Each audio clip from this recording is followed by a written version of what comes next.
Mesmerizing wedding collection. Tejaswini by Chungat Jewelry. Edassery Jewellery Kalady. ഏറ്റവും കുറഞ്ഞ പണിക്കൂലിയിൽ ലൈറ്റ് വെയ്റ്റ് 916 സ്വർണ്ണാഭരണങ്ങൾ ലഭിക്കുന്ന കാലടിയിലെ ജനപ്രിയ ജുവല്ലറി ഇടശ്ശേരി ജുവല്ലറി കാലടി. എല്ലാത്തരം അഴുക്കിനെയും തുടച്ചുമാറ്റി സുഗന്ധം പരത്താൻ ഇനി എന്നെന്നും ഓർമ്മ പെർഫ്യൂംഡ് ക്ലീനിംഗ് ലിക്വിഡ്. വീടെന്നും സ്വർഗമാക്കാൻ ഓർമ്മ പ്രോഡക്ട്സ്. ഛത്തീസ്ഗഡിൽ കന്യാസ്ത്രീകൾക്കു നേരെ നടന്ന അതിക്രമവും പോലീസ് നടപടികളും നീതിന്യായ വ്യവസ്ഥയോടുള്ള വെല്ലുവിളിയെന്ന് ആക്ഷേപം. കത്തോലിക്ക കോൺഗ്രസിന്റെ നേതൃത്വത്തിൽ അങ്കമാലിയിൽ പ്രതിഷേധ ജ്വാല തെളിയിച്ചു.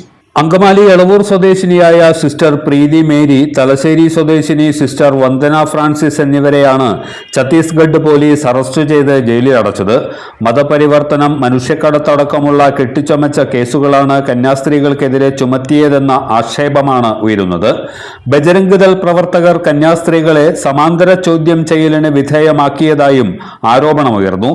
ക്രിസ്ത്യൻ മതവിഭാഗത്തിൽപ്പെട്ടവർ BJP ഭരണത്തിന് കീഴിൽ അരക്ഷിതാവസ്ഥ നേരിടുന്നതായി ചൂണ്ടിക്കാട്ടിയാണ് കത്തോലിക്ക കോൺഗ്രസ് എറണാകുളം അങ്കമാലി അതിരൂപതയുടെ നേതൃത്വത്തിൽ അങ്കമാലി സെൻട്രൽ ജംഗ്ഷനിലെ ടൗൺ കപ്പേളയ്ക്ക് മുന്നിൽ പ്രതിഷേധ ജ്വാല തെളിയിച്ചത്.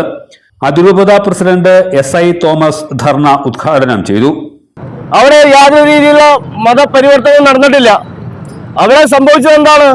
അവിടെ സാധു കുടുംബങ്ങളിലെ അവർക്ക് സാമ്പത്തികമായിട്ട് അല്ലെങ്കിൽ പട്ടിണി മാറ്റുവാൻ പോലും പൈസ ഇല്ലാതെ കഴിയുന്ന കുടുംബങ്ങളിൽ നിന്ന് അവരുടെ മാതാപിതാക്കളുടെ അനുവാദത്തോടു കൂടി മറ്റ് സ്ഥലങ്ങളിൽ ജോലി ചെയ്യുവാൻ വേണ്ടിയിട്ടാണ് അവര് മാതാപിതാക്കളുടെ അനുവാദത്തോടുകൂടി ജോലി ചെയ്യുവാൻ കൊണ്ടുപോയ 2-3 കുട്ടികളെ അത് മതപരിവർത്തനത്തിന് വേണ്ടി കൊണ്ടുപോകാനെന്ന് ആരോപിച്ചുകൊണ്ട് ബജരംഗ് ദൾ പ്രവർത്തകർ കൂട്ടം ചേർന്ന് ആ സിസ്റ്റേഴ്സിനെ ആക്രമിക്കുന്ന ഒരു കാര്യമാണ് നമ്മൾ ആ ട്രെയിനിൽ കണ്ടത്. ഇത് നമുക്ക് സഹിക്കാൻ പറ്റുന്നതിലപ്പുറമാണ്. നമ്മുടെ സ്വത്വബോധം ഉണർന്നും ഇവിടെ ഹിന്ദുക്കൾക്കും ക്രിസ്ത്യാനികൾക്കും മുസ്ലിങ്ങൾക്കും ഒരുപോലെ ജീവിക്കുവാനുള്ള സ്വാതന്ത്ര്യം ഇന്ത്യയിൽ ഉണ്ട്, അതുണ്ടാകണം. പക്ഷെ ഇപ്പോൾ എന്താണ് BJP ഗവൺമെന്റ് ചെയ്തുകൊണ്ടിരിക്കുന്നത്? ഓരോരുത്തരെയും നമുക്കറിയാം, വർഗീയപരമായി അവർ ചിന്തിച്ചുകൊണ്ട് അവരുടെ വോട്ട് ബാങ്ക് കൂട്ടുന്നതിന് വേണ്ടിയിട്ട് വർഗീയത അവർ പ്രചരിപ്പിച്ചുകൊണ്ടിരിക്കുകയാണ്. അത് ഒരിക്കലും നീതിക്ക് നിരക്കുന്നതല്ല.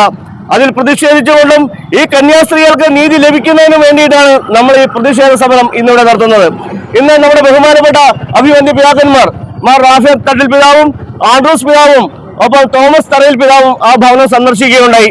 കത്തോലിക്ക കോൺഗ്രസിന്റെ നേതൃത്വത്തിൽ ഞങ്ങൾ പിതാക്കന്മാരോടൊപ്പം ആ കുടുംബത്തെ സന്ദർശിക്കുകയും അവർക്ക് എല്ലാവിധ പിന്തുണയും ഞങ്ങൾ വാഗ്ദാനം ചെയ്തിട്ടാണ് തിരിച്ചു വന്നത്. ആ സിസ്റ്റേഴ്സിനെ മോചിപ്പിക്കുന്നതുവരെ കത്തോലിക്ക കോൺഗ്രസ് അടങ്ങിയിരിക്കാൻ ഞങ്ങൾക്ക് സാധിക്കുകയില്ല. ഈ സമരം ഈ കേരളമൊട്ടാകെ വ്യാപിക്കും. ആ കന്യാസ്ത്രീകൾക്ക് നീതി കിട്ടുന്നവരെ ഈ പോരാട്ടം തുടരും എന്ന് മാത്രം ഞാൻ പറഞ്ഞുകൊണ്ട് നിർത്തുന്നു.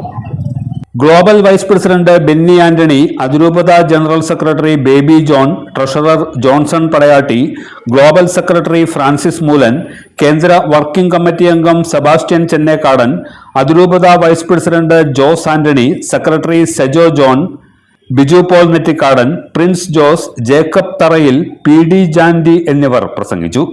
എല്ലാത്തരം അഴുക്കിനെയും തുടച്ചുമാറ്റി സുഗന്ധം പരത്താൻ ഇനി എന്നെന്നും ഓർമ്മ പെർഫ്യൂംഡ് ക്ലീനിംഗ് ലിക്വിഡ്. വീടെന്നും സ്വർഗമാക്കാൻ ഓർമ്മ പ്രോഡക്ട്സ്. ഇതെവിടുന്നാ? നമ്മുടെ MV ചാക്കോ ജ്വല്ലറിന്ന് 70 വർഷത്തെ പാരമ്പര്യല്ലേ? MV Chacko Jewellers Angamaly. ഇനി കണ്ണു തുറക്കാം കാഴ്ചയുടെ പുതിയ ലോകത്തേക്ക്. Edimannickal Edge Opticals, opposite Little Flower Hospital, Angamaly.